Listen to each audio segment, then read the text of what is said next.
نحمدہ ونصلی علی رسولہ الکریم اما بعد فاعوذ باللہ من الشیطان الرجیم بسم اللہ الرحمن الرحیم یا ایہا الذین آمنوا قوا انفسکم واہلیکم نارا صدق اللہ العظیم۔ خالص پیغام اسلام کے حاضرین و ناظرین، تربیت اولاد میں بڑا اہم پہلو چل رہا تھا کہ بچپن سے ہی اپنے بچوں کو عقیدے کی درستگی کی فکر کرنا، اللہ تعالیٰ کے ساتھ تعلق کی مضبوطی کا سلسلہ پیش کرنا، خود عملی کردار میں بچوں کے سامنے اللہ سے والدین کا تعلق نظر آئے اور وہی تعلق بچوں کا بھی اللہ سے بنانے کی کوشش کرنا، اپنے بچوں کو اللہ کی پناہ میں دے دینا۔ جیسے موسیٰ نے موسیٰ علیہ السلام کو اللہ کی پناہ میں دے دیا، جیسے اماں جی مریم علیہ السلام کی والدہ نے مریم کو اللہ کے لیے وقف کر دیا، اللہ کی پناہ میں دے دیا، جس طرح ابراہیم علیہ السلام نے اپنی بیوی اور اپنے دودھ پیتے بچے کو غیر ذی زرع وادی میں عند بیتک المحرم کے پاس ان کو چھوڑ دیا، اللہ کی رضا کے لیے، نماز قائم کرنے کے لیے، اللہ کے دین کے لیے وقف کرنے کے لیے۔ جس طرح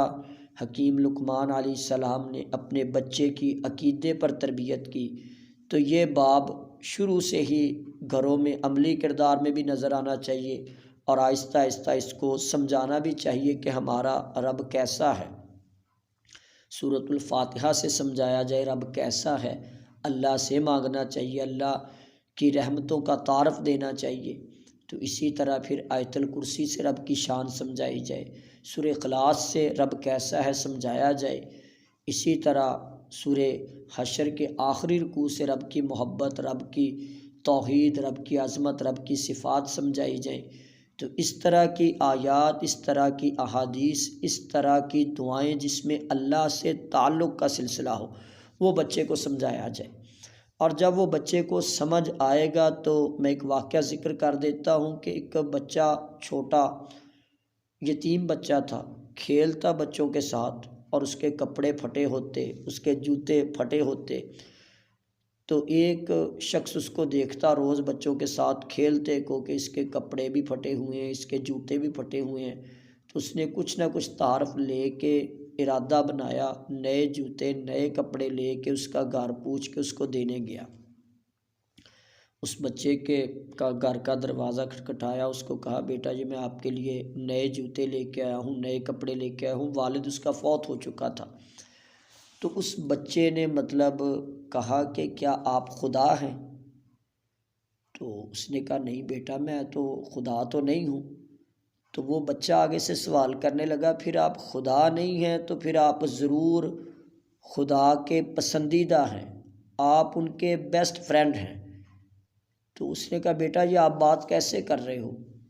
اس نے کہا جی اس طرح میں بات کر رہا ہوں کہ میرے والد صاحب فوت ہو گئے ہیں، وہ مجھے یہ بات سمجھا کے گئے تھے کہ بیٹا اللہ سے ہی مانگنا ہے، میں نے تو کبھی اپنی امی جان سے بھی نہیں کہا کہ میرے جوتے پھٹے ہوئے ہیں، کپڑے پرانے ہیں، مجھے لے کے دے، میں حالات کو سمجھتا ہوں، تو میں نے تو صرف اللہ سے کہا تھا کہ اللہ مجھے نئے کپڑے دے دے، نئے جوتے دے دے، تو آپ لے کے آئے ہو میرے پاس، تو اگر آپ خدا نہیں ہو تو پھر خدا کے بندے ہو، بیسٹ فرینڈ ہو۔ تو اس طرح جب یہ یقین ہوگا کہ اللہ ہی عطا کرتا ہے، اللہ سے ہی مانگنا، جوتی کا تسمہ بھی ٹوٹ جائے تو اللہ سے مانگنا ہے، تو اللہ کے نبی علیہ الصلوۃ والسلام نے اپنے صحابہ کو اسی پر تربیت دی تھی، یہی عقیدہ عبداللہ بن عباس رضی اللہ عنہ کو سکھایا تھا۔ تو اللہ تعالی ہمیں اپنے عقیدے کو مضبوط کرنے کی توفیق عطا فرمائے۔